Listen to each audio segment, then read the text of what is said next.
We move from the on-deck circle to the batter's box. And of course, the first thing we've got to be concerned with is the stance. Let me ask you a question a minute. Can you get from Philadelphia to New York by 2 o'clock on Wednesday? Well, you certainly can if you leave Philadelphia that morning sometime. It's not too hard to get to New York by 2 o'clock. Well, can you get from Atlanta to New York by 2 o'clock on Wednesday? And again, the answer that you would give would be yes. But you'd tell me you had to start sooner, probably the day before sometime if you're going to drive. The only difference in Philadelphia to New York and Atlanta to New York is the amount of time it gets there, which increases the chance of an error being made along the way. That's basically what stances are all about.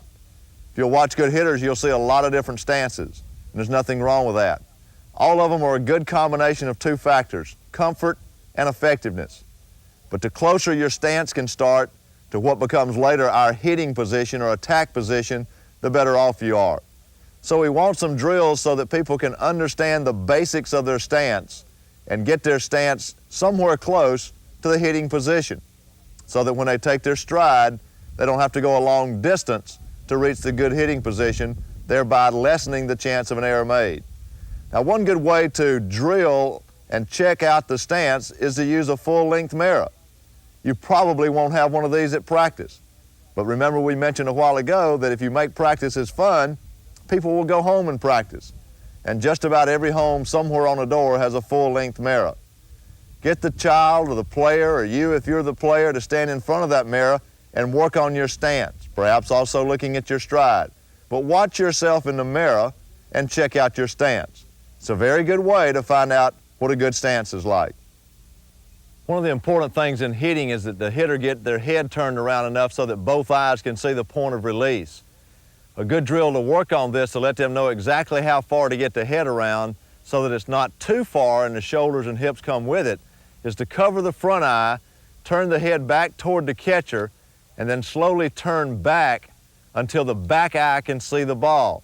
They can repeat this drill several times, slowly turning the head, and this lets them see just how far they need to get the head around so that both eyes can binocularly see the point of release. A good way to learn to get the proper head turn in the stance. One key ingredient of the stance for the game of fast pitch softball that those hitters need to be certainly aware of is the ability to get out of the way of an inside pitch. They've got to have enough control of their body that they can turn inward toward the catcher so that if they do get hit, they get hit in the back rather than on the side or the front of the body. Now we're going to be using safety balls here, so she doesn't have on a helmet in this drill, but certainly you'd probably want to make your hitters wear helmets when you do this drill. You also could use sock balls or tennis balls. I would not use this drill with regular softballs. Again, do not use regular softballs for this drill. That's a little bit too dangerous. You're trying to teach the hitter how to get out of the way of the ball so they are confident that they can avoid an inside pitch and then hit without fear. Good drill for fast pitch hitters. Here's how it looks. So she takes that pitch on the back by turning inward toward the catcher. Again, we're just throwing a rag ball, a safety ball very easily now so she can work on this and avoid the inside pitch. Good job.